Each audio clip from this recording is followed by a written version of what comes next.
Hey, welcome back to another episode of Surround Podcast. I'm your host Juan, and as always, my co-host is here with me in spirit. Hey, Trip, how you doing? Hey, man, I'm good. How are you? I'm good. How are you? Well, we just went over that. You know what? Actually, no. Okay, so I'm gonna lay some shit out for you guys. Holy shit! I'm gonna lay down some fucking facts. First off, we're talking about Cagaster of an insect cage. Don't watch it. It's bad. Juan, what's your opinion? You should watch it. It's pretty bad. Second off, this whole COVID-19 isolation thing has made it so we probably shouldn't do Kyle's trash episode. Oh, but that doesn't mean we can't do it ever. No, we'll have to do it later, I think. And the only reason we can't do it is because we found a way to record, this episodes because we both have an individual mic and by chance two different like Scarlets which is the thing we plug into. We don't have an extra spare to, give to Kyle. And we also don't want to risk having Kyle, first of all, breathe the air. So we don't want him to go outside and then have to come to one of our places. So we just gonna have to do a little pause on Kyle's trash episode, even though I'm really curious to see how bad that show was, because it was Plunderers, right? Plunderer, yeah. I think was prone to be probably one of the worst shows ever. But we'll never know. It looked fucking horrible. Mm-hmm. I think Kyle remembers it as being even worse than it was, or maybe I remember it being not as bad, or maybe because I watched Cagaster of an insect cage. I don't know. I just watched a whole fucking bad show. You could do the same shit too, Kyle. I think Kyle just got really like huge like rapey vibes from this show, which he did. I totally agree. From the first episode, sure, but like they weren't like real rapey. It was just like pretty rapey for the sake of humor and so that guys can be like, oh, okay, I like girls. Hey, but if you're fucked up. But if you're into rapey vibes, can't wait to talk about Cagaster of an insect cage with you guys. Yeah. Let's see. More facts. So next episode, since we're not doing Kyle's thing, we're doing our wrap-up episode for all of the winter anime, which it was a pretty good season of winter anime. So I'm excited to talk about a few of these things. I think I might have like 3 shows to talk about, maybe. You could bump those numbers up to 4 if you want, bud. I'm just so tired. I got so much time I have so much gaming to do, Trip. Yeah, I'm a gamer now. Yeah, that's true. If all of you guys remember, you're a gamer. Anyways, the week after that, still no Kyle, I'm assuming. Yeah. Unless he somehow gets some equipment really fast. Still no Kyle. Which I doubt he'll do. Yeah. So we should be able to do our anime preview episode. Mm-hmm. Just jump right fucking into it. Maybe. Since there's already some stuff that's out, like B&A, I'm really excited to watch that. It's the Trigger anime that's coming out. Yeah, it's a Zootopia show. Yeah, Zootopia 3. Yeah. Because we had Zootopia, then we had B-Stars, and now we have B&A. Yeah, so I think it's like Zootopia, Sexy Zootopia, and then Super Sexy Zootopia? ? Hopefully all of them are just as sexy, because there was that whole like naked sauna, right? Was that a whole thing or whatever, a nudist colony that they went to in the original? Anyways, all Zootopias are great. That's all I have to say. Disney knew what they were doing. What's the name of that studio? Orange? Is it Orange Studio? Yeah. Orange knows what they're doing. Trigger knows what they're doing. Everyone knows everything. It's great in this day and age. Yeah, I don't know. I'm excited about this new anime that's coming out. But I haven't watched shit yet. I don't even know if there is shit to watch other than B&A. And the only reason I know that one is because I break and enter all the time. B&A. It was a good joke. It wasn't a joke. It was just me being stupid and bad at words. What you drinking over there? Coffee. Out of a straw? Coffee out of a straw, man. It's an iced coffee. Oh, it's an iced coffee. Okay. Yeah, it's a good time. So this week I haven't done shit. I've played Animal Crossing all fucking week. I have no updates for anyone that's not interested in Animal Crossing, so I'm going to keep it very brief and just say it's been a fucking ton of fun. I made the Insta Ramen logo into the flag. I made the Attack on Titan theme song into my like town little jingle. And it's fucking great hearing it in like major keys and stuff instead of hearing the regular like da da da da da da da da da da. It's like a bunch of fucking weird ass cutesy versions of it. It's pretty funny. Mm-hmm. And yeah, it's just a bunch of bros chilling, still having fun. Got a dragon on my island officially now. That's pretty cool. I invited a wolf named Kyle to my town. Not a huge fan. He's too much of like a wannabe actor kind of guy. Oh, I thought he was going to be an edgelord. No. He's not super edgy, fortunately. But I put him next to the sheep just to see what would happen, you know? Got to spice things up. A bunch of like racial fucking hate crimes happen, you know? I'm hoping. I mean, if Beastars has taught me anything, ooh, definitely. Or they'll have sex. God, Beastars was good. Either way, Beastars was good. Let's just talk about Beastars again. No, we did that already. Beastars was good though. Such a good show. Such an unexpectedly good show. That's the thing about it. But that's not what we're talking about this week. No. Anyways, Animal Crossing's a fucking blast. But Monster Hunter came out with an update and it was really fucked up. So I played some of that and it was no bueno. And then I had to return to it a few days later and we fucking did it. Nuke Zone, Brachydios. All you have to do is just like be a chill boy and be patient and then you're good, which is fucking hard. Also attack his legs. Pro tips for you guys. And then we fought Furious Rajang, which is a Super Saiyan gorilla thing, and he just flies around. Normally, when he goes Super Saiyan, you just attack the fuck out of his tail, and then he like powers down. But this one, he doesn't even have a tail. Whoa. So the whole deal is you smash him in the face. And that's scary when he's shooting lasers at you. Which, anyways, it was a fun time. And then the newest DLC for Borderlands 3 came out, and it's all like Lovecraft kind of themed. We just killed a Wendigo, had to hunt it down and like look for its tracks and stuff. It was fun. It was pretty cool. I've really enjoyed this whole DLC because it's about these two guys. One of them, he is one of the owners of this gun company called Jacobs, or his like family, you know, they created the company. And I've always loved Jacobs from the first Borderlands. There was a zombie DLC, which was really great. The whole regular game, there's Dr. Ned. And then when you get to the island, there's Dr. Zed. And he, yeah, I know, right? It's shocking, right? And he pretends like he's definitely not Dr. Ned the whole time, even though he's just the same guy with a big old mustache, which I fucking loved. So then you go into this. So you have Wainwright, who is the gun guy, and then you have Hammerlock, who hunts stuff. He's just like a big game hunter. And they wanted to have a nice wedding, so they hired this girl that used to be a vault hunter to put something together. And so she is now the wedding planner. So she goes and finds this remote planet full of like all this fucked up shit because he loves fucked up shit. And then the other one is kind of just along for the ride and he just wants to spend good time with his husband. And they are going to get married and it's fucking great. And then it's all Lovecraft themed and it's just a blast. I don't even know what to call him. He might be a villain, maybe not. But there's this dude who's hanging around at this lodge. It's like he's like the lodge owner, and it's Egoraptor Aaron Hansen who does the voice for him.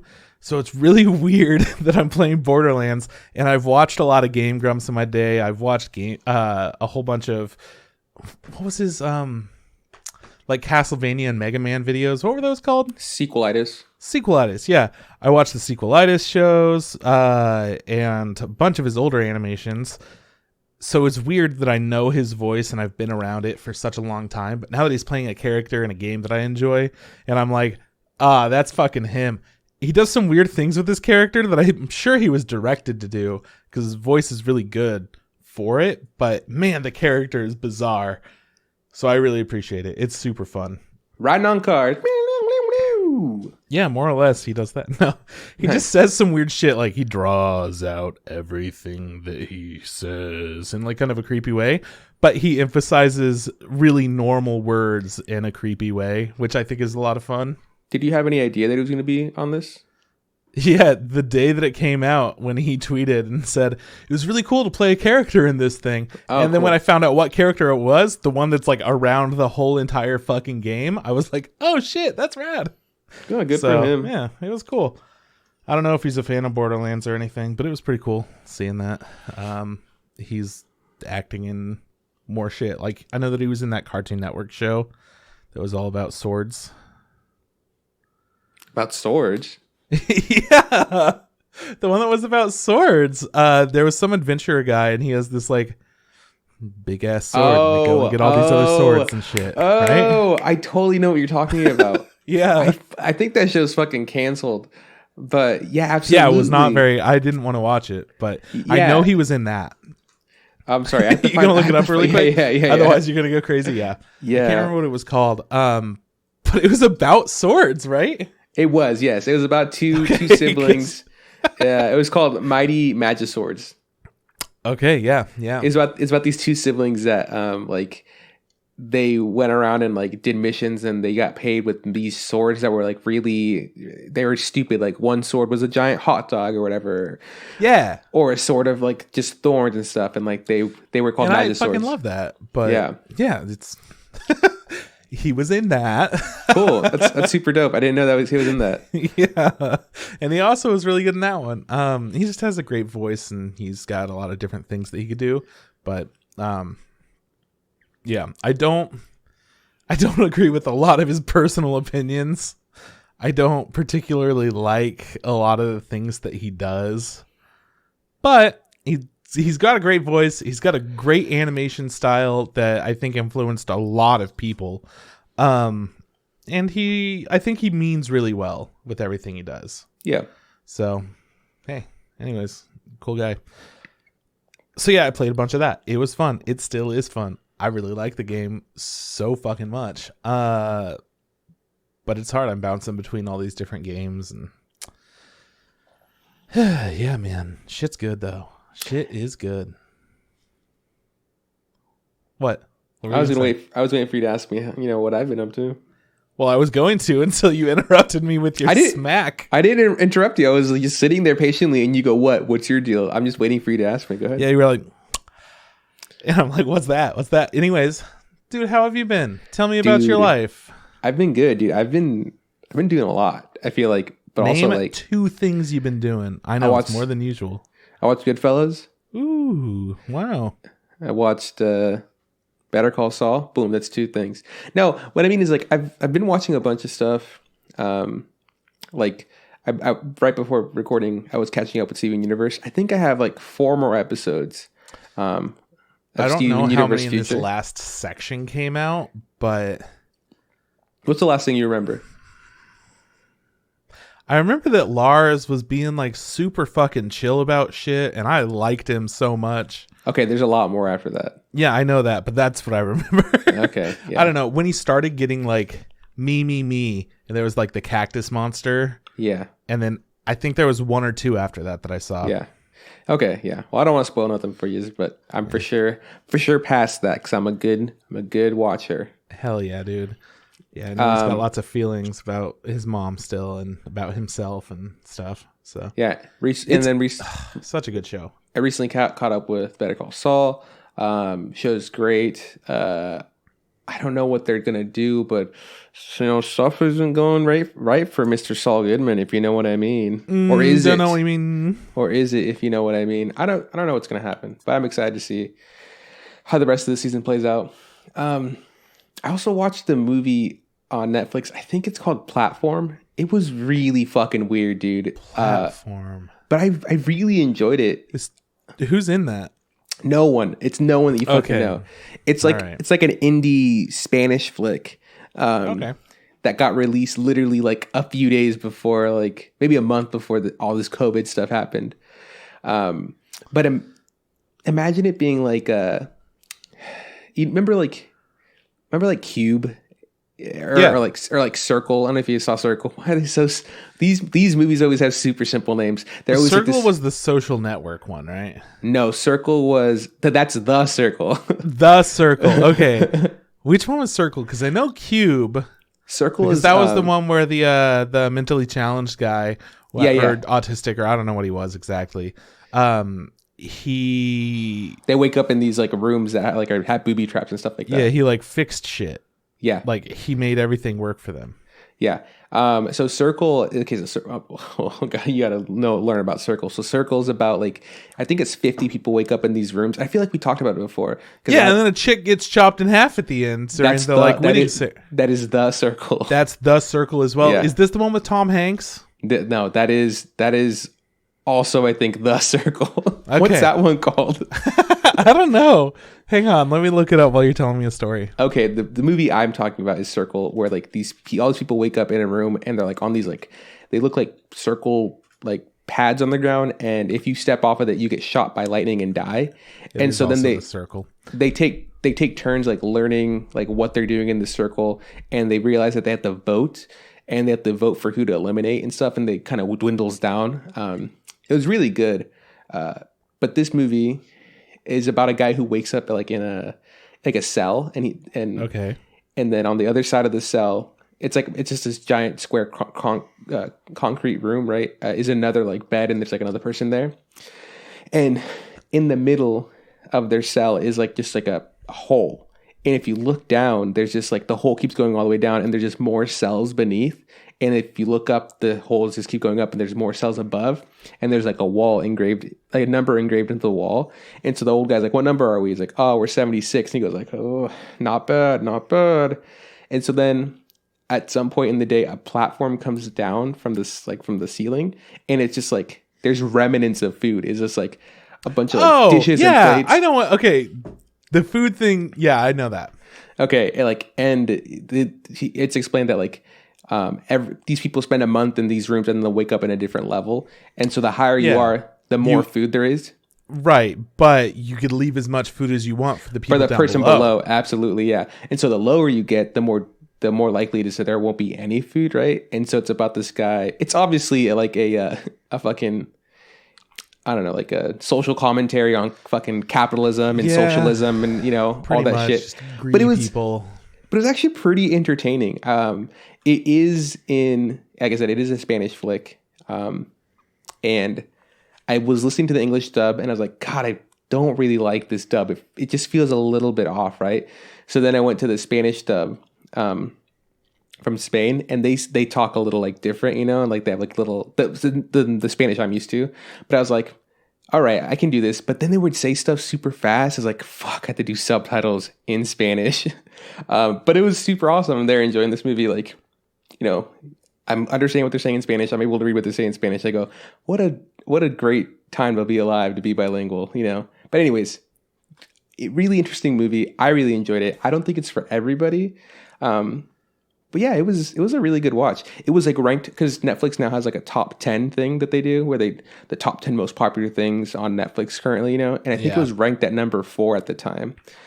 Wow. Yeah. Maybe that's why I've heard of it. Somebody must have told me about it or something before you, but I don't know. Or maybe I saw it, the trailer. I don't know. Maybe. It was interesting. I enjoyed it. Let's see. What else did I watch? What else did I watch? Oh, I watched all of Darwin's Game, but I don't want to talk about that because we're going to talk about that next week. Yeah. No spoilers there. I don't know, man. I feel like, is that it? Oh, playing video games. And since I'm a huge gamer. Yeah, you are. Now, I don't want to brag or nothing, but Pocket Tanks had a new update and they added 4 new weapons. Oh, guys. Now is one of the best times to get into Pocket Tanks. Could you believe that? After years of nothing, Trip. It's been years.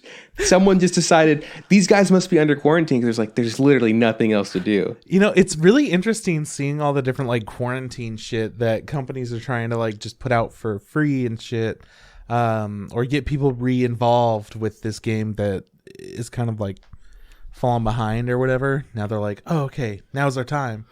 Yeah, it's interesting. 4 new weapons. They're free. I haven't used them yet because I haven't randomly gotten them yet, but I'm super excited. Yeah. Maybe they don't do anything. Maybe it's a farce, but whatever, man. Here's hoping that like I use the weapon and I get transported to like another world or something like that, Fingers crossed. That'll happen. That will happen. What else? Okay, so actual gaming stuff. You know that I've been fragging, right? Yeah, you've been fragging hard with the boys. I've been playing some Modern Warfare, Warzone. That's what it's called. Nailed it. 2 nights ago, I decided to just do multiplayer because I was like, oh, I don't really feel like doing Battle Royale. And I found a multiplayer setting that I liked, which was like, I think it's called Gun Game, where you just like every round, you have to make it to 18, and every kill you switch your weapons. And I'd never won, but I enjoyed myself a lot doing that. And then last night I played with the boys. We played Warzone, which is like the Battle Royale version. And we had a couple shitty matches. And then it was kind of late. And I was like, all right, this is the last one.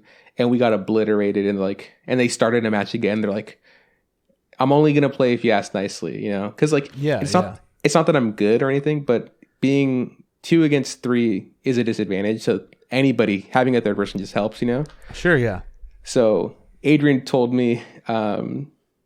Adrian was very, very nice and offered some sexual favors for me. And then Durs, which is Derek, told me to go fuck myself. So I was like, okay, I'll play with you guys. That sounds fair. Yeah, that's pretty good. And we won, Trip. We won. It was so much. It was so easy. Fun. It was so fucking easy. It's so hard. Yeah, you did it. You did it easily, no problems. So hard.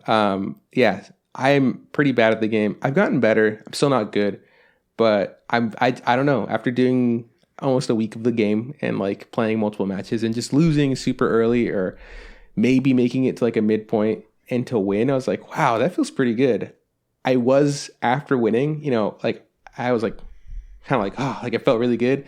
Yeah. And then after an hour, I was like, you know what? I'm really tired. I don't want to play this for at least a day. Like why go back to it after winning? Because it was I understand. Because it was kind of stressful. I was like over something that doesn't matter. Just kind of like how Sierra's stressing about not catching that specific fish. Well, it's important, I guess. I don't know. I mean, I think it is. What's up with the focus on this camera? I don't understand. I don't know. Sorry, dog. You're a little blurry. Yeah, I guess so. Whatever. And then I guess the most important thing is everybody wants to know my Survivor update. Yeah, we all wait for it eagerly. I sadly want to inform I dropped from 3rd place to 9th or 8th. One of the two. Yeah, it's one of the two. It's almost out of the top 10. This last episode was crazy good. Sadly to say though, my boy Yul was eliminated, who I had as my odds-on favorites to win the thing. He's such a good player. He's very smart, and that's his fucking problem. So they're there talking about who they're going to vote out. And then on my team, I have both Yul and Wendell. Mm-hmm. And before they had the tribe swap, Yul and Wendell are in an alliance with 2 other people, which is great, right? And when they went to the tribe swap, they went to the alliance 3 strong. So I was like, okay, cool. They can both protect each other. But they lost the last 2 eliminations in a row. So now it was down to 4 people. And Yul started noticing Wendell's a little more cutthroat than he thought. He's like, we got to turn on Wendell. Wendell saw that Yul's going to turn on him. So it's like everybody's pointing their guns at each other. Yeah. And sad to say, Yul's the one that got, popped. He got fragged. He got fragged super hard. I can't believe the whole fucking team fragged him. It's his own fault. I mean, it's his own fault because when he was talking to the 2 other people, he was explaining what his mentality, what his thoughts were and how he was going to play it off. So Wendell would still give them their fire tokens, which is this new currency they put in the game. He was breaking it down, but very meticulously. And the 2 other people just sat there and just realized, holy shit, this guy's way too smart to keep playing with. We should just get rid of him. It's not worth it. Why would he share his plan? That's just insane. Because if they're like, wow, he's way too smart, we got to get rid of this motherfucker. I think it's fucking dumb to share your whole fucking plan, right? I think it is dumb, but I think the reason he needed to share his plan is because the idea he was pitching was a little more far-fetched. So he needed to explain why he was going to vote the way he was going to vote, right?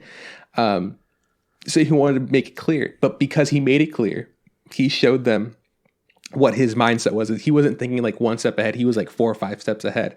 And these other people, because they're new schoolers, they've played more recently. And he's technically the last old schooler that was left in the game. I think he played season 16, and this is now season 40, right? So when they heard him talk, they're just like, holy shit, this guy got to go, because if he stays around, he's gonna be making all the plans, making all the moves, and he's gonna win, which is what he did in his first season. He was the plotter. He was the one that made all the schemes and set everything up. So there's like, nope, if we get him out, we all have a fair chance to win. He's not like out. He's at they call it edge of extinction, which is like a purgatory before one of them gets to come back. So I'm hoping he comes back. I really like him as a player. But man, that really fucked my my fantasy team. So it is what it is. Still having a great time though. They got you big time. Got me big time. I think that's it, man. Yeah.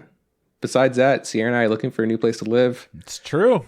Hit me up if you want me to live in your house. No. No, I wasn't saying to you. I was talking to the viewers or the listeners. And like, I'm still saying no. Fine. I won't live with you. I like this room. Can I just live with you? Can we let Sierra go find somewhere else to live? Yeah, that's fine. Okay, cool. I'll break it to her very subtly. We cool sharing a bed? Oh yeah, all right. That was, of course, that goes without saying. You know what? I don't know. I just had to make sure, because if you weren't going to share a bed, I had to say no. Same blankets though, right? Same blanks. Always. Yeah, no, absolutely. Yeah. Okay, man. That's it. And I quickly said, like, anime wise, like, I watched Darwin's Game, but I don't want to get into it because we're talking about that next week. All right, fine. No teasers, guys. No teasers. What about you? Yeah, I also didn't watch anime that I could talk about, so fuck you. I watched a little bit of Asteroid in Love. It's charming. It's fun. I like it. Bofuri finished. I enjoyed the finale. 22/7, I think, has like an OVA or something coming, but it's done and I had a good time with it. The last episode of Keep Your Hands Off Eizouken, top notch. Really good. Yeah, for sure. Haikyuu is crushing it. It's at an all-time high right now. I can talk a little bit about this because it's continuing to air. Right now, Hinata is like kind of going up to this other kid who's similar. He's also very small, could jump super high, is like super good at stuff. And Hinata's like not afraid of him at all, but everyone's just like, he has no problem standing up to people that are bigger than him because he has something to prove. But when it's somebody who's exactly like him, he's going to lose his fucking mind. And by the end of the episode, he's like, I'm going to beat the shit out of that guy. And they're like, I guess he has no problem. But the whole episode is just people freaking out like, oh, fuck, man, oh, shit, oh, damn. And the new team that they're going up against has an underhand server. So he comes out, he takes the ball, and he like tosses it, and he goes back with his fist and hits it like against kind of his palm wrist area and slams it towards the sky. And it's so fucking funny. First time he did it, he hit his partner, or not partner, his teammate in the back of his head. And they're like, oh fuck, I don't know what this is. And then he did it up towards the sky and they're like, shit, I get it. You can't see the ball. So that's fucking rough. But I thought it was fun that they wait this long and they're still introducing like new little methods that some person is really good at. And it's a charming show. They're just doing such a good thing with it. So has the dude that does like the wobble serve been doing stuff? Like the yeah, there are a couple of them. It wiggles. Yeah, there are a couple of them. Are you talking about gray-haired guy or black-haired guy? I'm talking. I don't know which color his hair is, but he's the guy with the freckles. Black-haired guy. Okay. Yeah. So the gray one is the one who kind of like was telling him, yeah, man, if you get good at this, it's good. Like, that's the mentor. Yeah. Well, no, that's not the mentor, but that's like the guy on his team who also knows how to do it. And he's like, yeah, man, once you get good at it, like, you have a fucking great trick up your sleeve and you will be a great pinch server. He's like, just get good. Exactly, right? So in this season, he did have a moment where he's like, all right, got to go in there. Got to not fuck up. So they keep bringing him in for stuff like that. I like that. Which I really like him. I think that he's a super sweet character. And compared to Suki, who is a lot more intense with his emotions, a little bit more dreary as well. It's just a fun balance. So I really like their friends and everything and seeing how everyone interacts. And it's been hype as fuck, dude. Show's been great. I'm so fucking into it still. I'm excited for more. It's gonna keep going, so I'm stoked. My Hero, I got to watch the episode where they performed. I think it's one of my favorite episodes. I actually got to watch the episode after that one. Me too. Okay, good. Because I was going to watch that one, but I noticed that the newest one had come out. Yeah. And I knew Sierra had caught up completely. It's like, oh, cool, let's watch it together. Because, I mean, I know what happens in that arc. So, like, I don't feel the worst if I... but, oh, man, Trip, you don't know how bad I wanted that episode to continue. The one that just aired. Because I was just like, oh, I know what's going to happen. I know what's going to happen. I can't wait to... Yeah. And then I was just like, you sons of bitches. You cut it off right before it happens. Oh, I'm so fucking upset. And that's where they're getting back into Nomu shit. Yeah. Yeah, I'm pretty stoked for it. And that was also, they were showing off the top 3 or the top 10, and then realistically like they top introduced 2 or whatever. They introduced Hawks as the top 2 as number 2, and then he's really cool. Yeah, and they introduced they've actually officially stated that Endeavor is now number 1. I love Hawks giving a speech being like, I mean, Endeavor doesn't even really have that many fans or whatever, but whatever, and I was just like, oh, Hawks, you're my guy. You're such a fucking asshole. He is. But he's also definitely playing like a different game because he's trying to get like different kinds of attention and still keep him at number 1. And like, it's interesting. He seems like he has like a lot of ulterior motives, and he definitely puts on a different like face for whatever he's doing. Yeah. And I really like him as a character. And I know we got to see some of him in the newest My Hero movie, but he wasn't introduced into the show yet. Right. I mean, he was hardly even featured in the movie. In the movie, they were dealing with Nomu shit. Yeah. And in the show, they're dealing with Nomu shit. So I'm like, oh, okay, cool. Yeah. I think you guys. Like you see him, and then someone maybe mentions him, but he literally doesn't say a word. In the movie. So he does a few things. I don't think so. He doesn't do a lot, but he for sure does. He doesn't use his like powers or anything, but he's like calling people and like getting resources and doing a little bit of investigative work. Yeah, man, I like him a lot. So to see him in the show is great, and to see some of the other top 10s, like was it Wash or something like that, the giant. I don't remember washing what it was, machine, but there were some fucking dumb ones. It was great. Dude that I don't like is Crust Dude. Oh god, his power just like it looks gross, like on his arm. It's like looks like it just looks nasty. In my opinion, like dude, put some lotion on you, bud. Yeah. The rabbit chick is super dope. She's cool. I know her from the outro. Yeah. No. What's funny is that like you see a lot of people in the outro, and you're just like, oh, there's that person. This is that person, but there's a lot of people you don't actually know who they are yet, and you're like, I wonder who the fuck that is. Some of them even I go like, because like their age is different and like the stuff, so it's like, who could that be? Who could this really tall guy on fire be? It's Endeavor. Yeah, that makes sense. Yeah, but I really enjoyed this last episode of My Hero, and I am so fucking pumped for the next one. Oh, it's just a great show.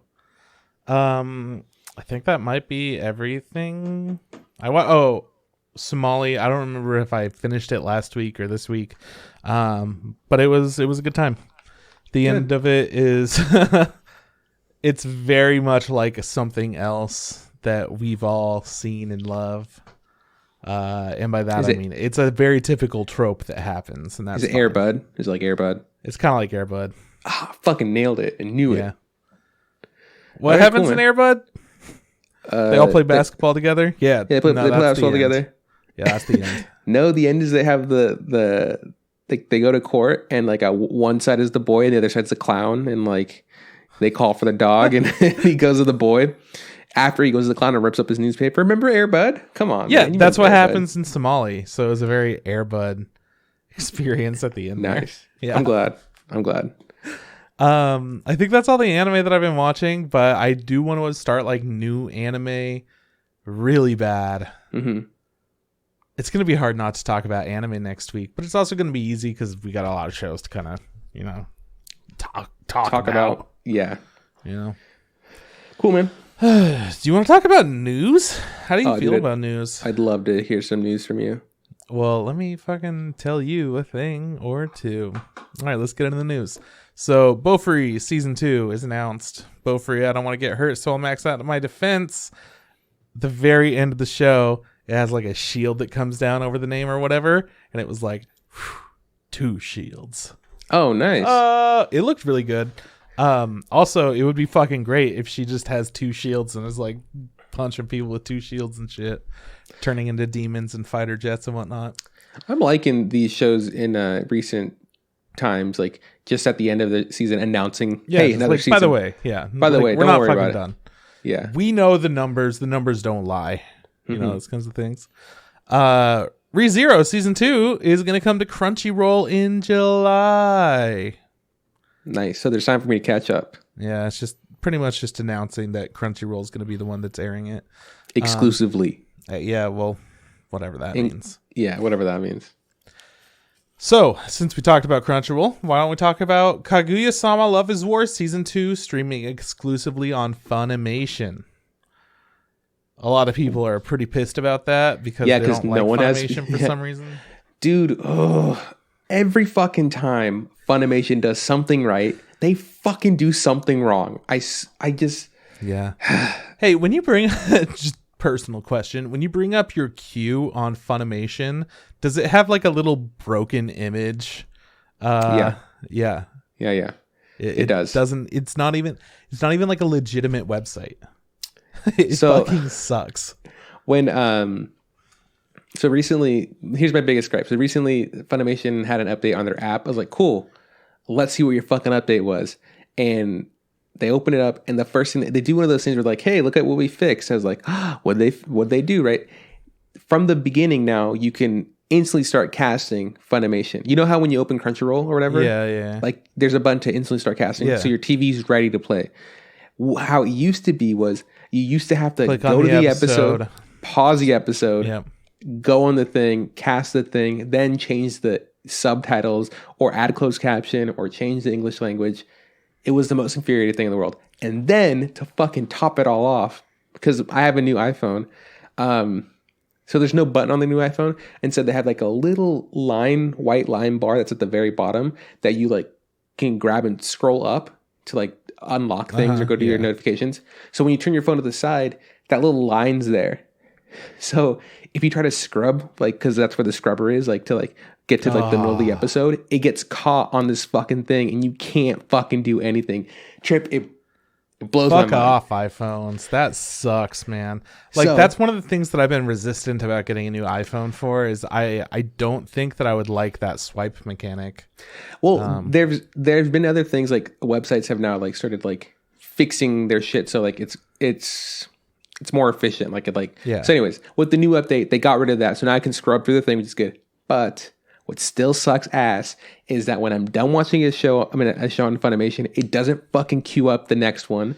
Oh, I know. I had to go to, I got to hit next, like skip the next one, close the thing, or physically choose the episode.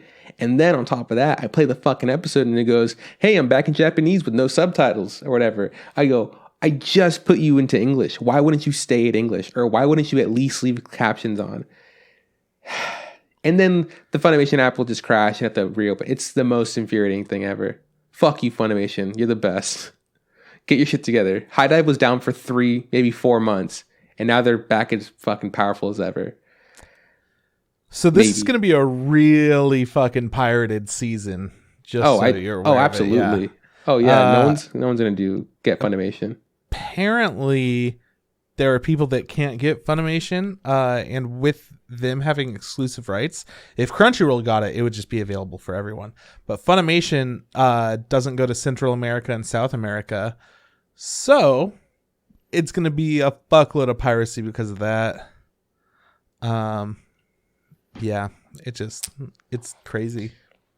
That kind of sucks because Funimation probably made this move to be like, cool, we'll get money this way. Like, you know, like it'll drive people to come subscribe to our stuff. You know, like they have to see season 2. So, and that being said, a lot of people will get Funimation just for that. Like, yeah, but not as many. No, not as many, but that'll still pump up some subscribers there. Maybe they would get a little bit more if they would just take care of their platform. Yeah, dude, I don't fucking get it, man. I love you, Funimation. Please sponsor us. I mean, Funimation, please get your shit together. I still love you.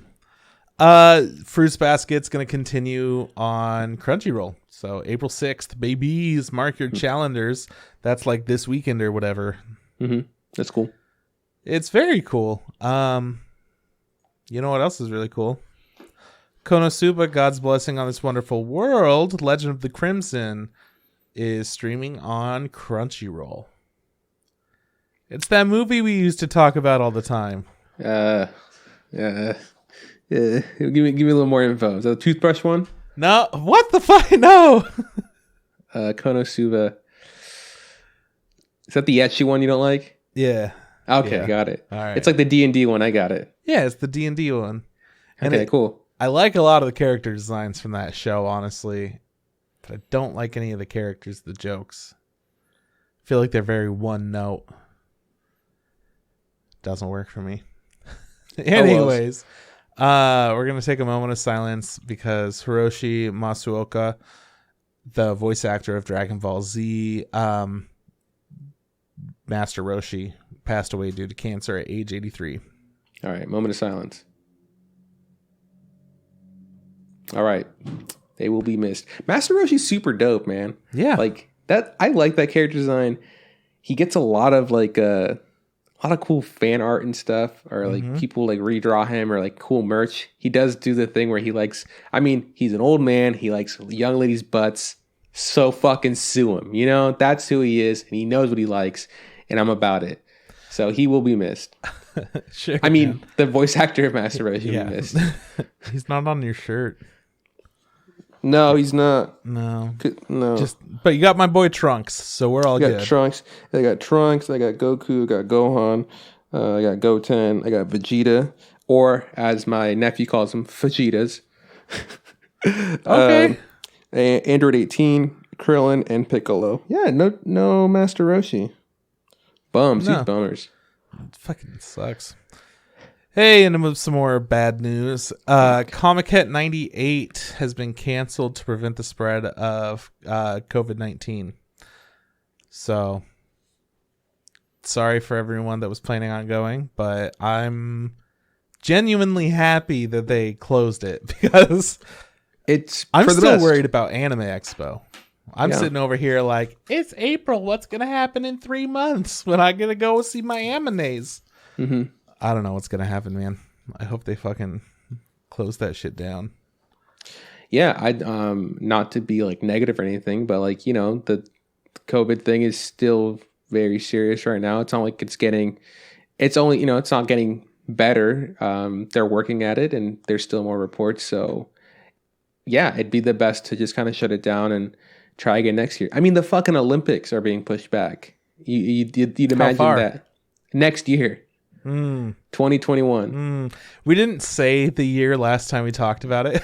Yeah. So I felt like it was very necessary for us to say 2021. Just to show that, you know, I know things. Do you know things? Yeah. I know things. Yeah, things that don't just involve around anime. Yeah, exactly. I pay attention, you know?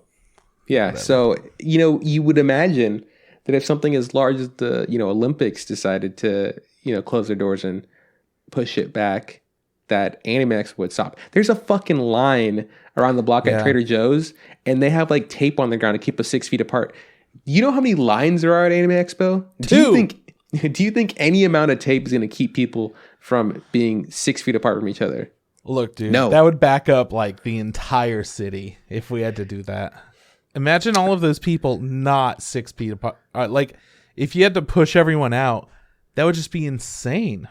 I've literally been in a line where my face was in between two man's ass cheeks, like pressed up against, just trying to get into like a room. And those man's ass cheeks was yours ass cheeks, bud. And I don't regret it. But, you know, what if they weren't ass cheeks that I know or I'm comfortable with? Then you probably would have stood up. Yeah, probably. Yeah. Yeah, I don't know, man. I hope Anime Expo at least gives us some information. Canceled. Yeah, but like I really do.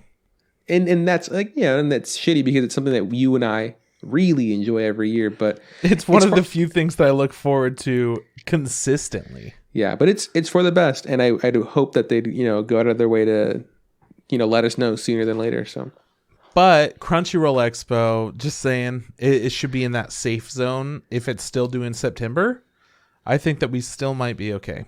Maybe we'll have to wait and see. Yeah, we will, but I wonder how that's going to change shit.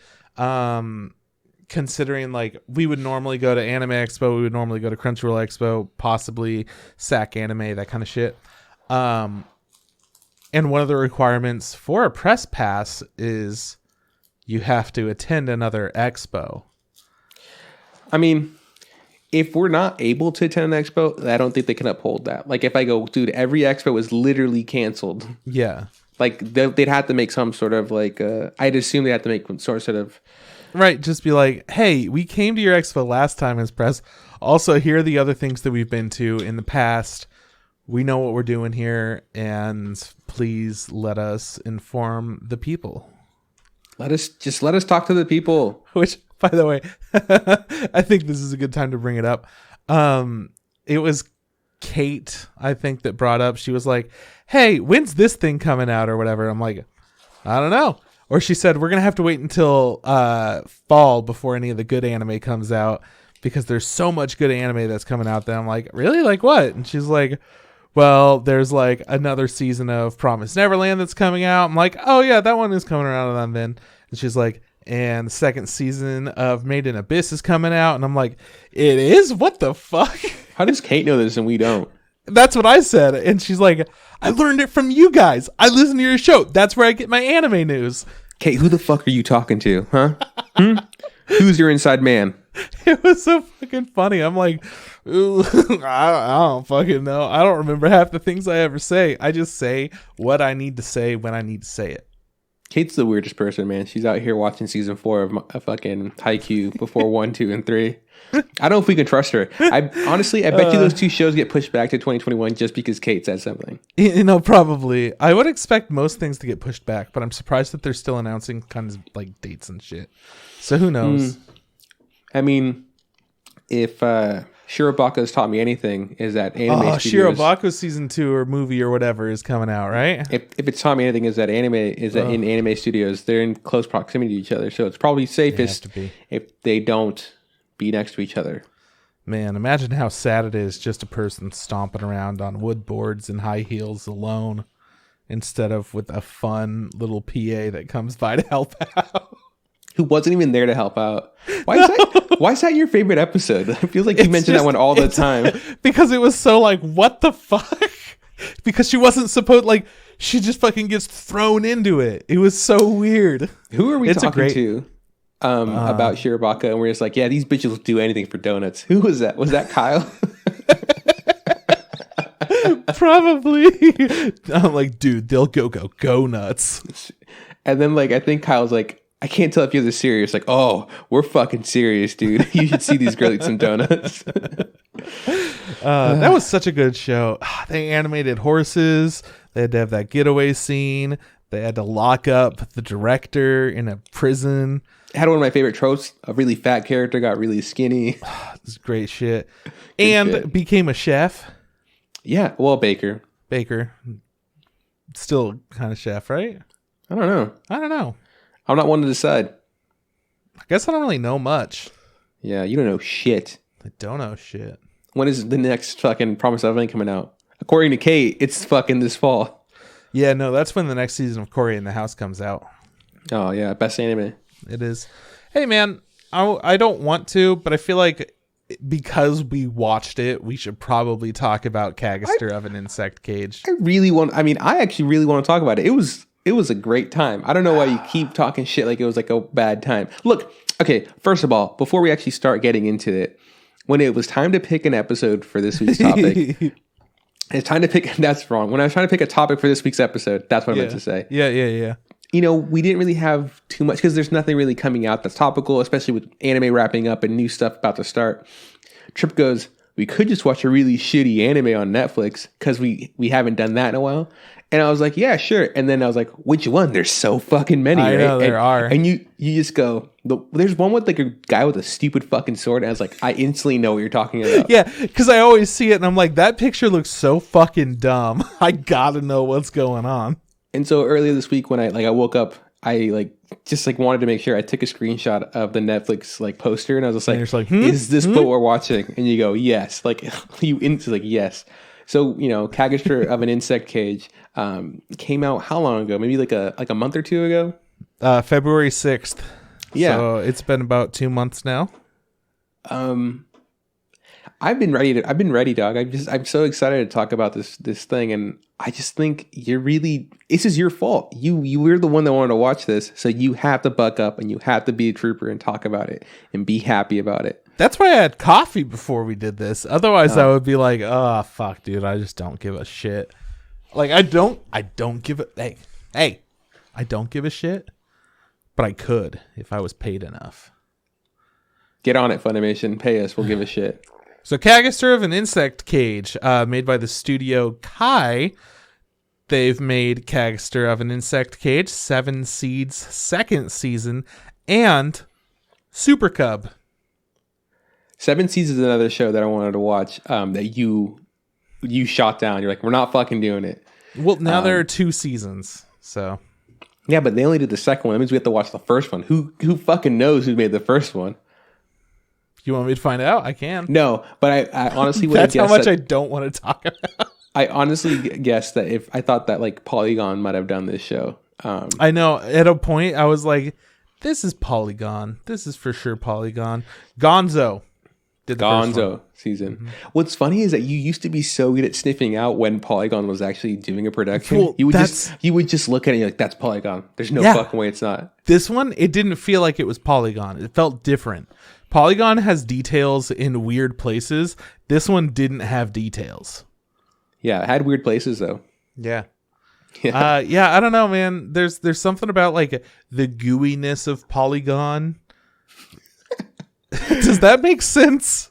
I want it to make sense. What's funny is that whenever you say gooiness in the context of anime, I instantly think of lips. Gooey and lips, yeah. Shiny knees. Shiny knees, yeah, gooey lips. What was that? Was that orange? No, that wasn't orange. What was that? No, okay, so it was citrus, so you were close. Citrus had the knees. Which I always mix up. I go, yeah, orange is a citrus fruit, but that's not what I'm talking about. No. Citrus is the one where they had super shiny fucking knees. Probably also had shiny boobs and butts. What was the gooey lips? Gooey lips was Eromanga.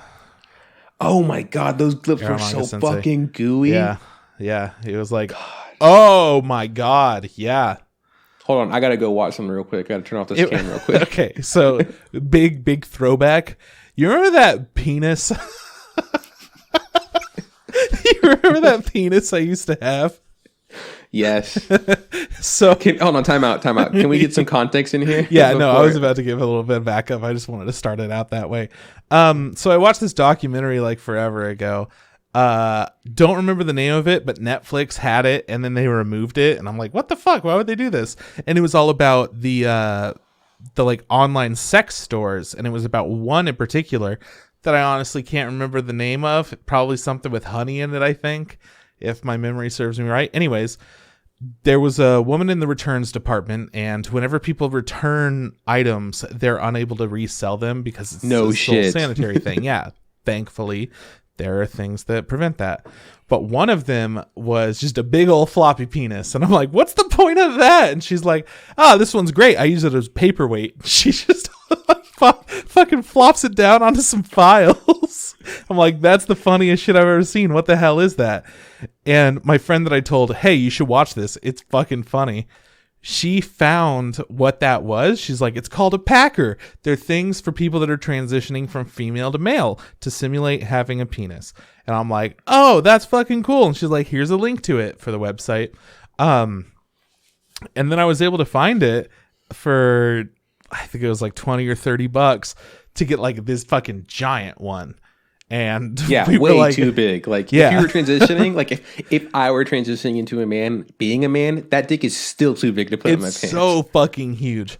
Yeah. So anyways, we bought it instantly. Without a doubt. As a household like gift, just to kind of have around to display to guests. Anyways, it was funny because it was so large and so fucking floppy. And it was like a sticky hand that was fucking enormous with no stick. And then we washed it the way that the instructions said because people were throwing it around sticky and stuff. It got so sticky after you washed it. And then it did turn into a sticky hand. It was a big old sticky penis. Anyways, the Eromanga Sensei lips are like whenever that penis would get stuck to itself and you'd have to pull it apart. That was the whole point of that story. There's a when we end up talking about Eromanga's gooey lips and sticky penises, we really don't want to talk about this show. Maybe a little bit. Okay. Shit, dude. All right. On a more serious note, what's more serious than that? Let's go. This TV show was rated MA for nudity and smoking, which I feel is like Netflix's go-to for any anime now. It just ggets an MA, right? Like, yeah, they're like, what's it got in it? Smoking? Got any nudity? Those usually go hand in hand. And they're like, not really. And they're like, what about that one scene where her crotch is exposed, but there's no crotch? It's just like, you're right. Nudity. Yeah. It's weird. It's such a strange choice because like this show also had a lot of blood and violence. Like, why wouldn't it be like blood and violence? I thought it was much more violent than it was nudity and smoking. Nudity. Yeah, there was like one cigarette that I remember because I was looking smoked? for it. I don't know. It was just casually. Somebody was smoking in literally one scene, and that was it. Yeah, that's crazy. And then the nudity was only that one that I was able to tell. They had a lot of provocative sexual nature type things. There's a character that's a prostitute, but yeah, let's not fucking talk about that because she doesn't have sex on screen. She does nothing sexual on screen. She kind of shows off her boobs with her revealing clothes. Yeah, she does. But that's just a clothing thing, and you can do whatever you want with your body, girl. That's not nudity. You know what is nudity is when you're wrapped up in bandages suspended inside of like some kind of amniotic fluid, get removed from it, and then there are no bandages on your crotch. What are you talking about? I'm talking about Cagaster of an insect cage. What scene is that? It's near the end when the mom... Oh, I got it. Okay, now I remember now. Yeah, that's what I'm talking about. The bandage is dissolved, you idiot, obviously. Well, duh. I'm not talking about why it happened. I'm just talking about what the nudity was considered. Also, I think it's very cool that they... I think normally it would be labeled as something like sexual content for that, but instead they label it as nudity. And there is a difference. Yeah. I still think that Netflix needs some work when it comes to rating still. Like, I feel like nudity and smoking MA rating is still very harsh. It's not accurately This was rated. A PG-13, like TV-14 type thing. At most, right? You know, like yeah. I just feel like they're dropping MAs really hard on anything now to protect themselves. It's weird. Yeah, it must be. I don't know. Maybe it's not for protection. Maybe that's just what like the moms or whatever are rating it because they don't understand. Like this fucking weird shit. Kids shouldn't watch this. Dude, speaking of moms, I'm sorry, another fucking let's talk about moms. So Sierra's sister, who's a mom, posted this this thing, and it was like, it was on Facebook. She posted this thing, promoting this service or whatever. I forget what it's called, but the service, what it does, it literally, you type in what you want to get cut out of your shows, and it will edit it out of your shows while you're streaming them. So like you could write like foul language, nudity, sex scenes, and it'll just like somehow cut it out so you don't get to see it, as a way for like some sort of parental control. It blew my mind. I was like, isn't that crazy? I don't agree with it on so many levels. What's funny is but that also, what's funny is like I was thinking about it's like you know how many like if you're using that thing or whatever and you like you go type out, like you cross out like breasts, boobs, penises, right? Like say like just anything that's sexual, you would miss almost all of Game of Thrones.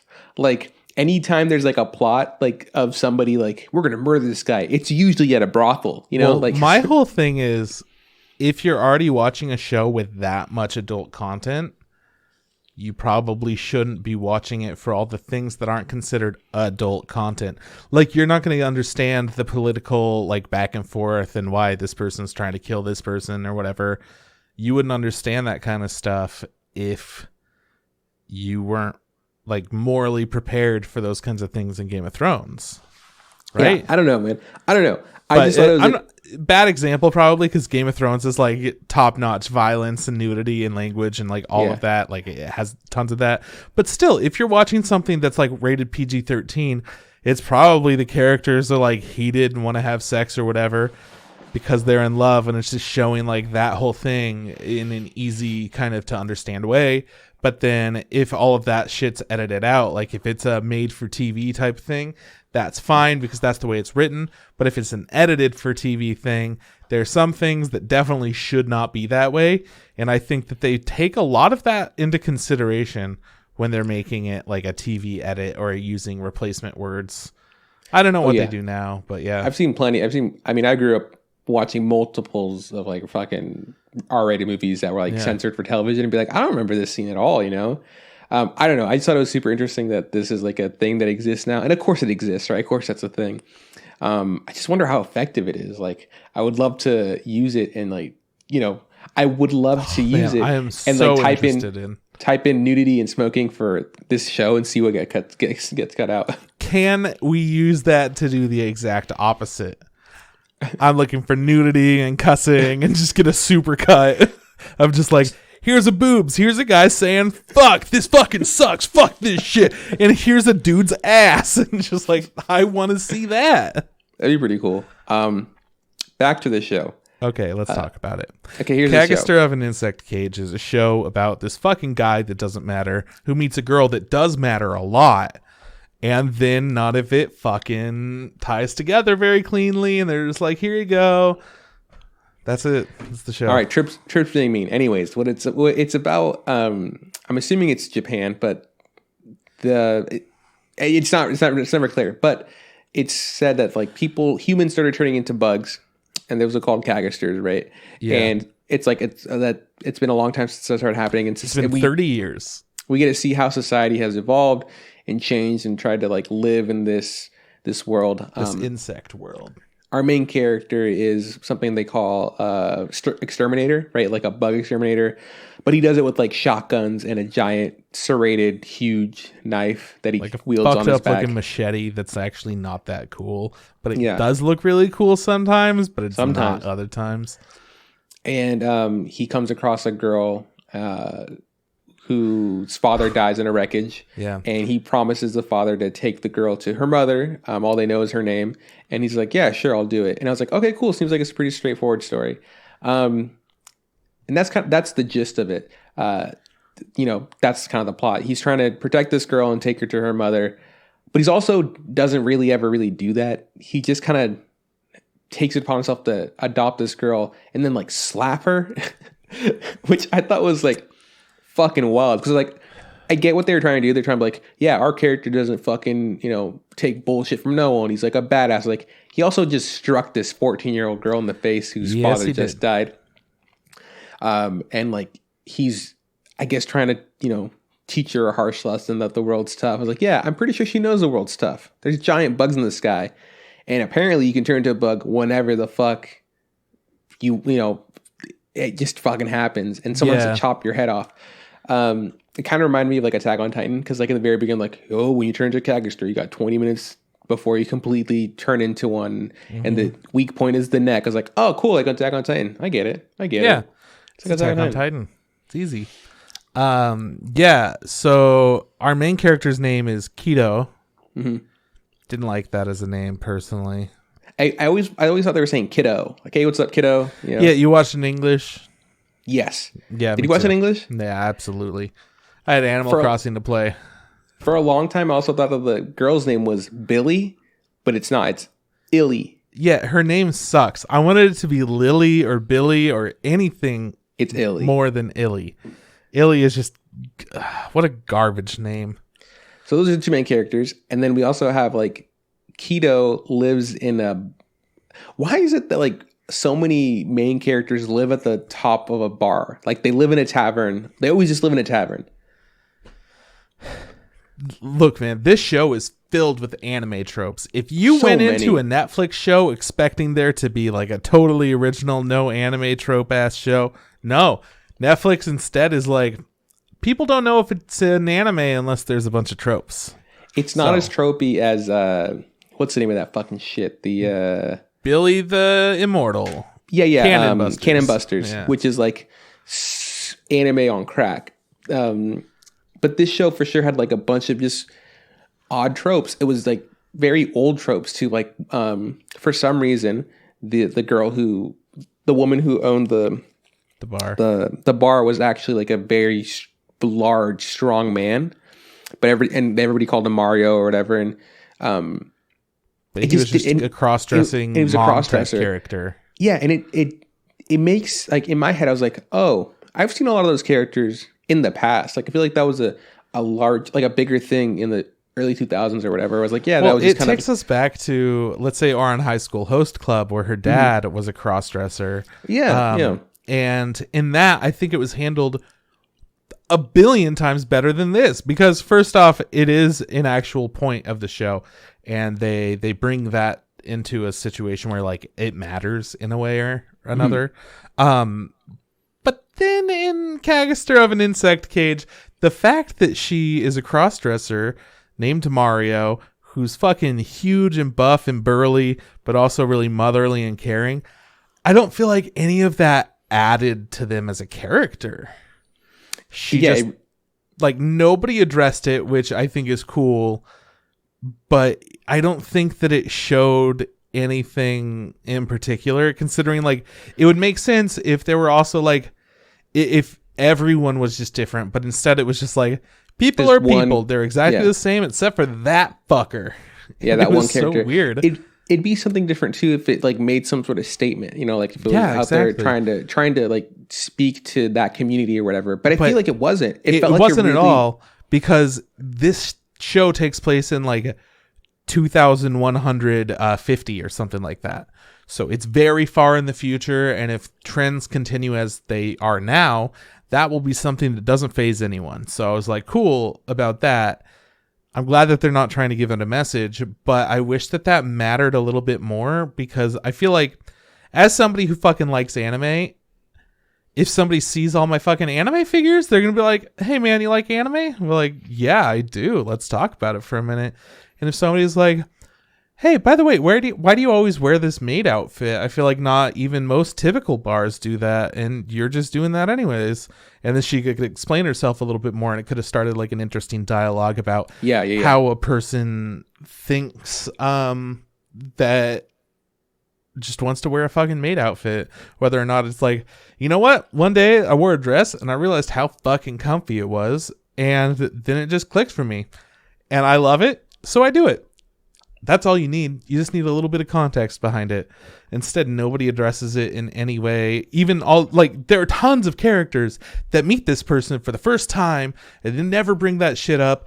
Yet, not a single other character does anything very similar to that. So it'd be one thing if we see the entire world and we're like, yeah, there are a lot of people that just do whatever they're doing and they're fucking living their life and it's awesome. But in this, it's like, this is the one person that's doing something different still, and nobody remarks on it. What's interesting, too, is that, like, you know, for it being this, like, dystopian future, right, you know, it seemed like everything around them they weren't very progressive, besides having this one character, right? Like, everybody seemed to, like, already have, like, their normal roles, like, men would dress the way they did, women dress the way they would. They, you know, obviously they wore more like desert-y clothes because they were in that kind of environment. But it wasn't like, it didn't feel like they're trying to show off like, isn't this world like wild and crazy? Kind of like, you know, like Cannon Busters or Battle Angel Alita, where like there's wild shit around every corner. It felt very grounded in reality, but there's just happening this one character who just was a cross-dresser and just like, yeah, right. But why? And you remember that Gravity show movie? I mean, where like on the surface the gravity was one way, and the upside down show, the upside down show. That I feel like did something very similar as well, where you're like, I kind of relate to this, I understand this a little bit, and then it shows us like a totally different fucking world around every corner when it started out as something that seems like kind of normal, right? Mm-hmm. Yeah, I agree. I don't know.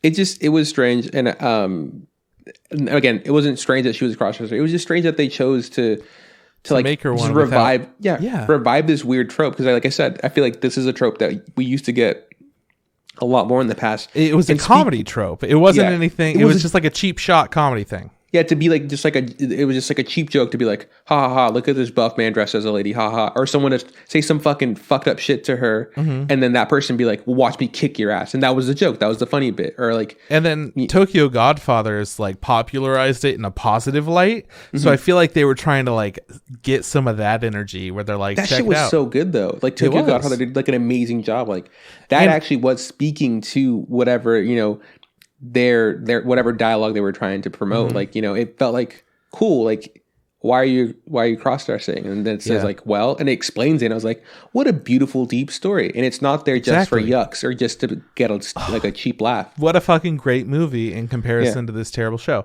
And there was one more cross-dressing thing that I wanted to bring up. I think it was, okay, I'm having a little bit of trouble remembering, but I think it was in Night is Short, Walk On Girl. Isn't there a cross-dresser in that? Or am I thinking of something else? Not to my recollection. No. Is it Tommy Galaxy? Maybe. Is it? I don't know. I'm just thinking of a bar, so that's why I'm having a hard time thinking about it.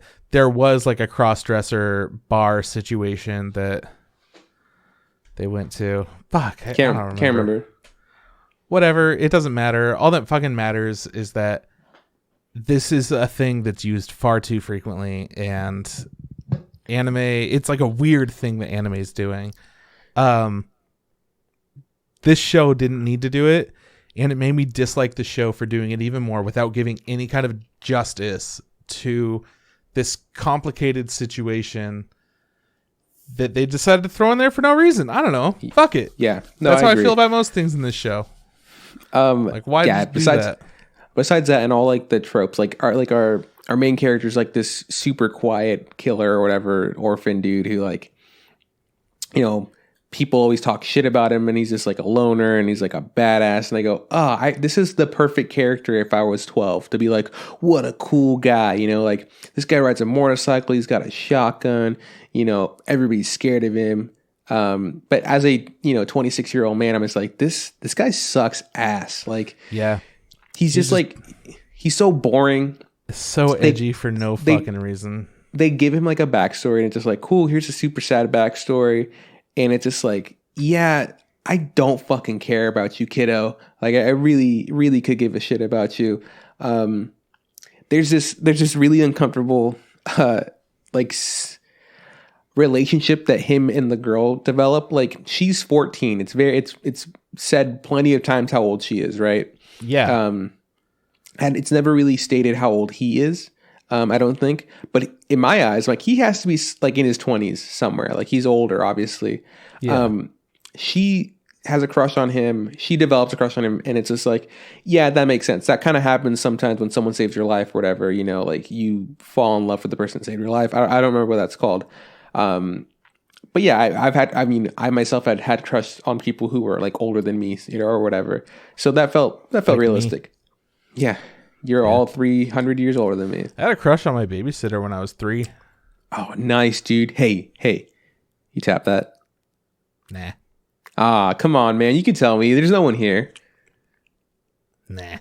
Ah, okay, fine. We'll talk about it after the pod. That sounds good to me. Yeah. So she develops feelings for him. He kind of oddly becomes like a protector, and like at points kind of shows that he likes her.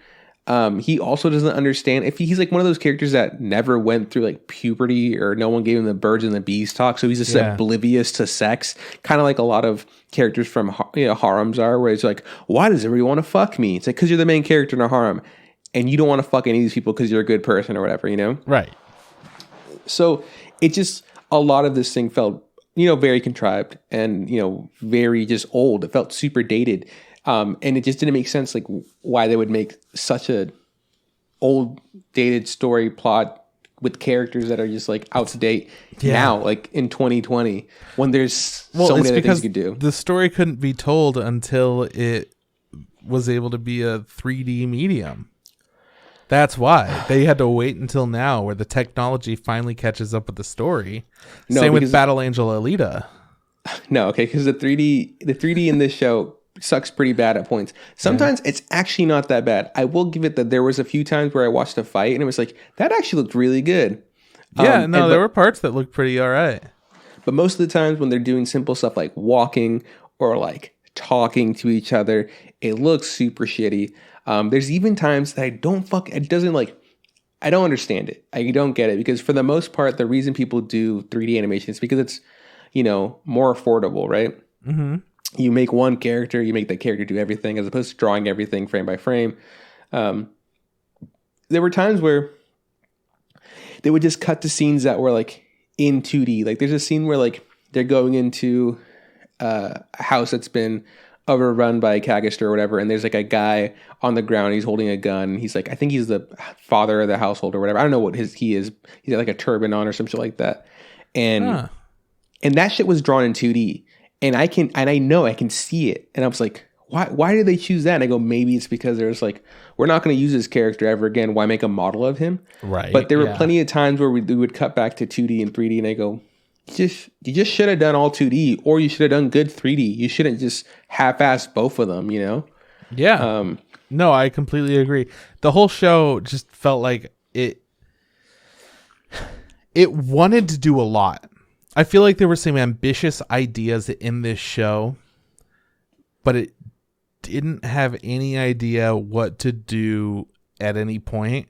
So they kept like just doing shit and kept stumbling into like, oh, this will be another idea. This will be another one.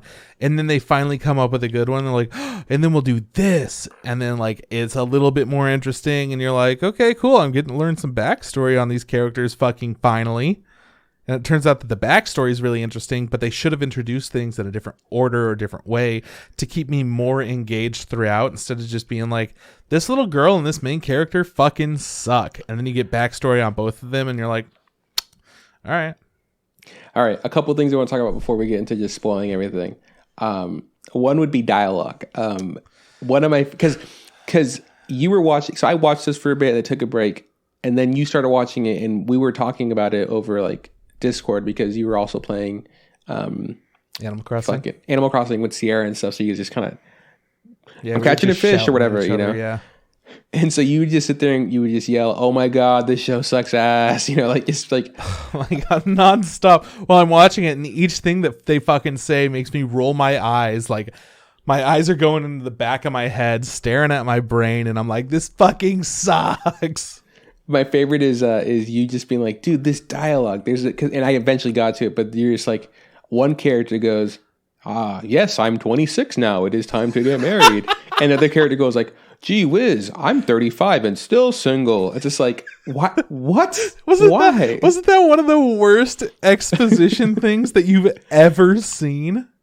Like they had no other way, because like, these are 3D characters. They couldn't be bothered to try to change the rigs or anything, or the light or the shading or anything. Add a couple of like face lines or something. Give somebody a little bit of crow's feet. Make them a little bit older. No, they essentially looked exactly the same that they did 2 minutes ago, and then 2 minutes later, it's like, time has sure elapsed. It just felt so weird. It was so weird. Yeah, it's fucking brutal. And then there was times that the show did feel very serious, like there's these guards beating on this like little kid, and I was like, oh shit, we're really punching the fuck out of this kid. Yeah, and the kid, we gotta protect the civilians, and we killed his child. The kid spits in his face and goes like, I think he says like, go fuck yourself or something like that. And I go, oh my god, look at this fucking foul mouthed child right here, murder him right now. Yeah.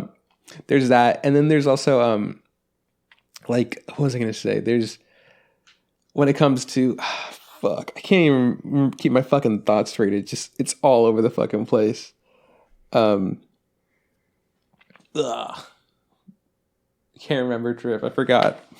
I don't know. The show was just fucking so many dialogue situations. Like you could have reworded things in such just a more seamless way, in a way that didn't feel like it was forced dialogue at all, and just a natural kind of, yeah, man. I mean, it's weird that like we've known each other for a while now, and like you're getting married. I've still got my own shit to figure out, and they didn't need to say like, man, I'm 26 and I'm getting married. Things sure are different. I'm 35 and still not married. Boy, are they different. Like you didn't need to do that. That was so weird. That was pointless. Yeah, no. What I want to say, Trip, was like there's because I don't want to spoil this, not yet, but there's a person that dies in the show, and our main character, I'm not gonna tell you, but our main character has to execute him. Yeah. And I go, oh, I really didn't expect this to happen. Like the show did have this one, like kind of like took me by surprise, like interesting, Yeah. And I feel like that happened a lot throughout the show. I'd be watching and go like, oh, like it would like pique my attention for like a split second, and then I was just like, oh no, you're not good, you're still bad. Yeah, it would be like, whoa, did we just get the point where it gets a little bit more complex? No? All right, cool.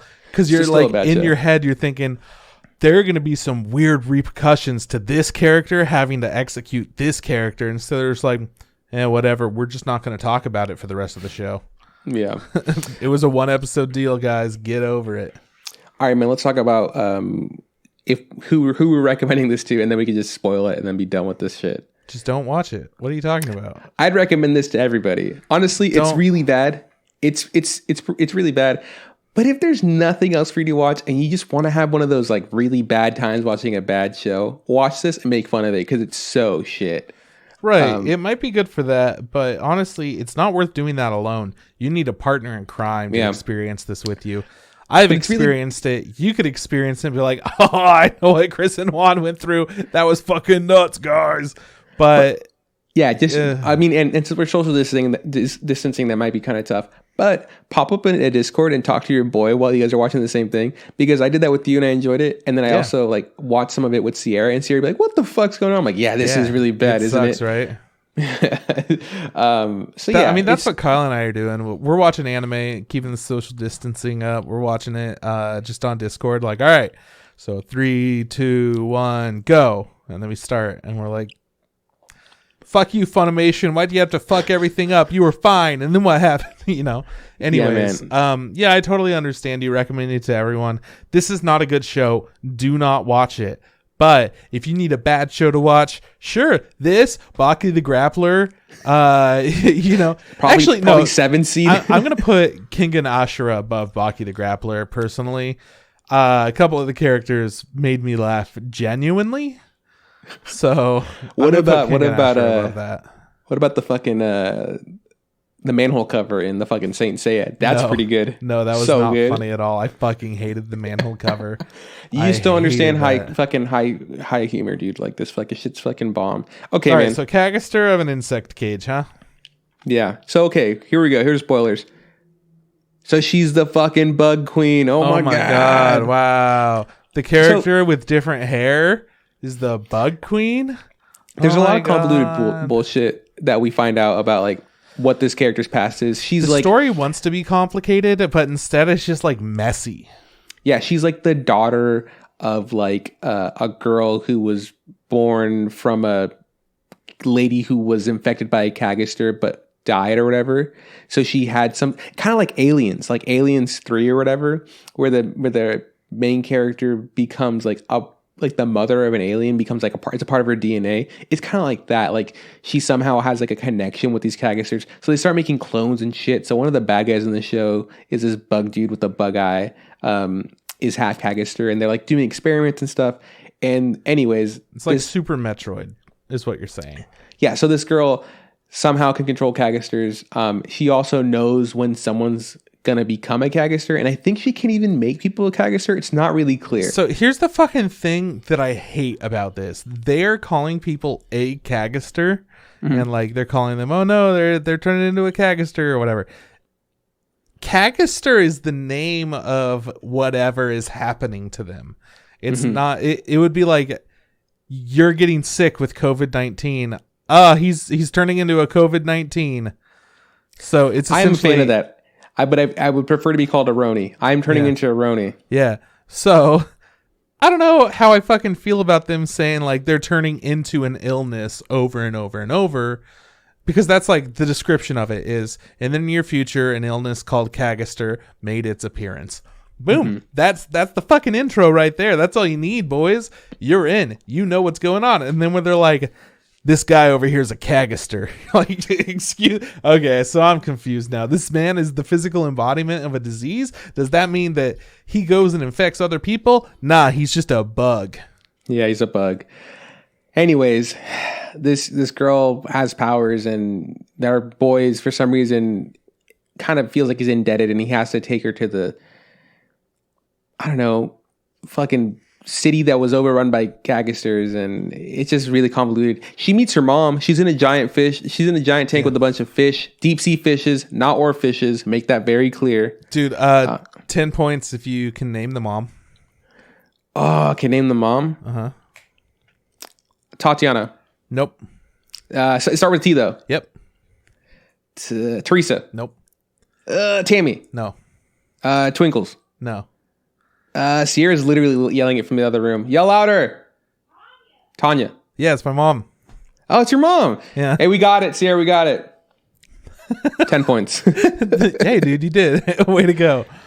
Yeah, so I thought that with everyone having fucking weird names from like different languages, essentially, like Kido is a Japanese name. Illy isn't a real name. Tanya is like, I don't know, actually. It might be an English name. Maybe it's like a Spanish name. I don't know. Anyways, I don't know either. Fucking weird. All of them are just white folk. That's like, I think are there any black people in here? Not that I can remember, but I think Kido is supposed to be like Asian, like maybe Chinese or something, or like Japanese. Because again, we don't really know. I think at one point they like make a mention. It's like, do people even know what this place was called before it was called this area AZT or whatever? Like, no, because you haven't said if you're in Japan or not, so we're not exactly sure. Yeah. Also, for the towns, they had a weird, fucked up One Punch Man way of like talking about the towns. Mm-hmm. I hated it. We didn't even get to talk about the fucking audio before the soundtrack before we started spoiling it. But dude, wasn't the soundtrack ass? Oh man, what the hell is up with that soundtrack? It just felt like they were taking a bunch of free music that had no copyrights, and they just threw that in there. And then they're like, well, it was all we had when we started it, so we got to keep using it for these kinds of situations later on. Everything felt out of place. It feels like that for sure. So I didn't like the intro song. No. The intro visuals suck too. It's kind of bugs and stuff. I didn't like the intro at all. The outro song, Sierra kind of pointed out they kind of were going for like almost like a Promised Neverland vibe. So I'm like, oh, I can kind of get it. Maybe this kind of sounds like a bad version of the Promised Neverland. No, both the songs stood their ground better than the visuals in both the intro and the outro. Oh yeah, for sure. And then like we were saying, like it just felt that the music sometimes just didn't match with like tonally what was going on with the show. No, it was bad when they were playing some goofy ass music when like other serious shit was going down. Yeah, for sure. And I think the biggest deal with like the entire show would be that there's this really uncomfortable like faux relationship rape scene. Yeah, thing going on. Like I was saying earlier, like, you know, like Illy is in love with the main character, Kido, and he's having a hard time because I don't know if it's after he killed the fucking guard dude or whatever. I don't know how old they are either.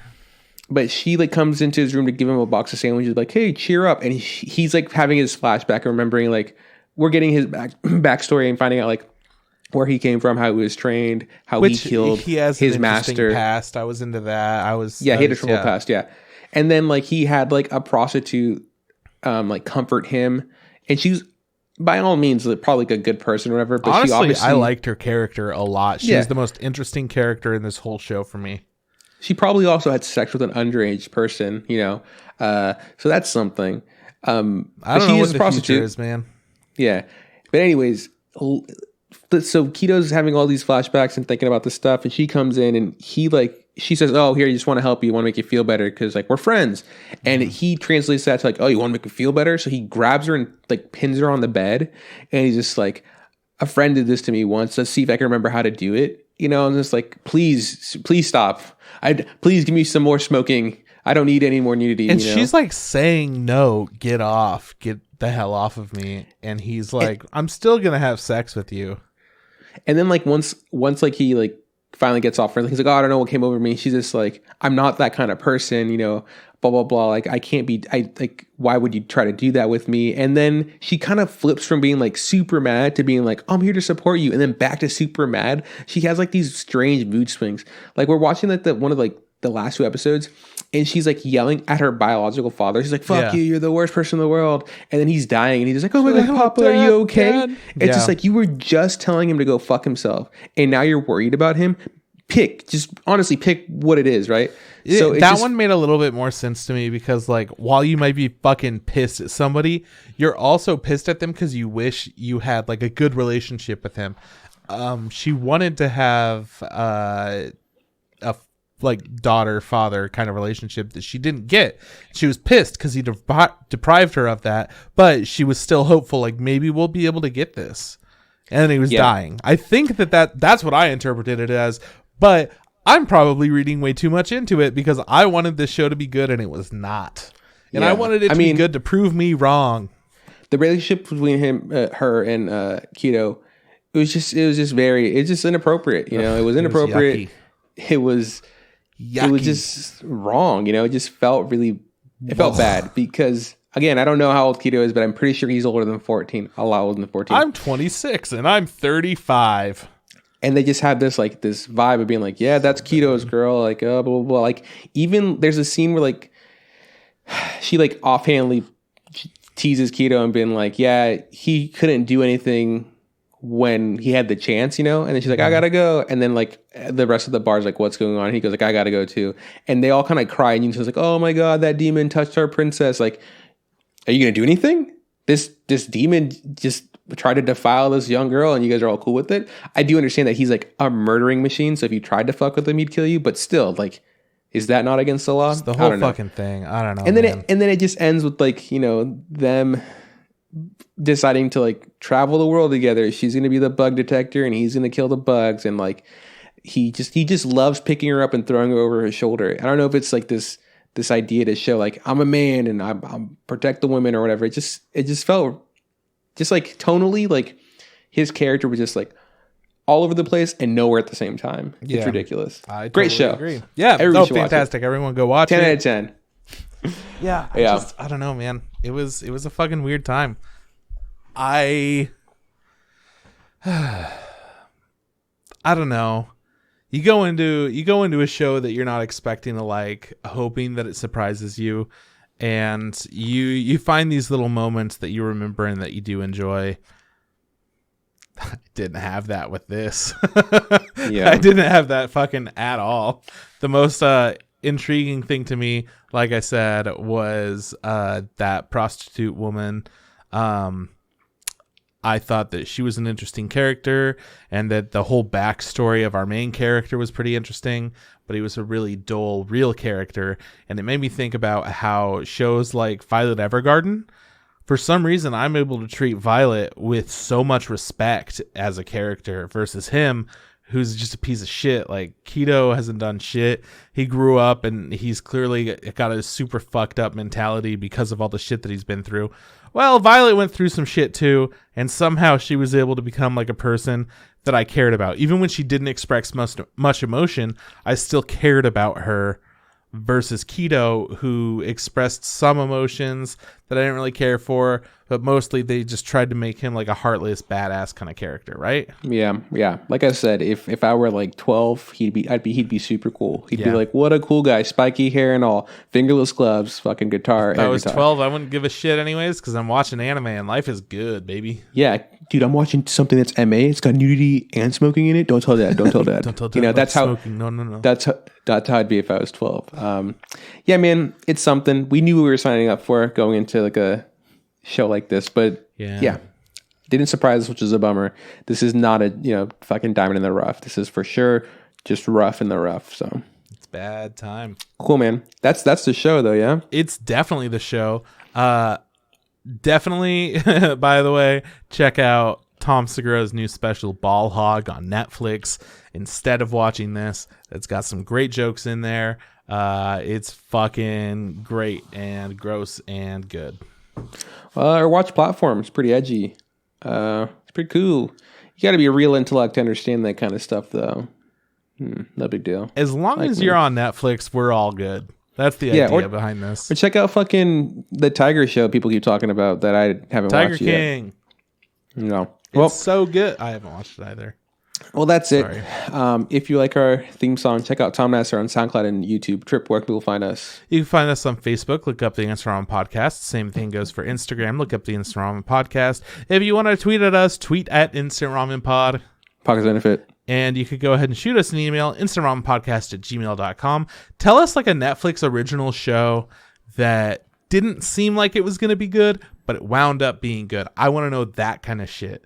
Because we have watched a lot of Netflix stuff, and all the ones that we know are good, we know it's good in advance. So I want to know, like, is it worth it to watch KK or whatever that show's called? You know, K forward and backwards. K forward and backwards? Yeah, KK, I don't know, something like that. Or, I don't know, is there anything good out there? Also, I realized that this is a great opportunity for us to stream the podcast. So next week we're streaming it.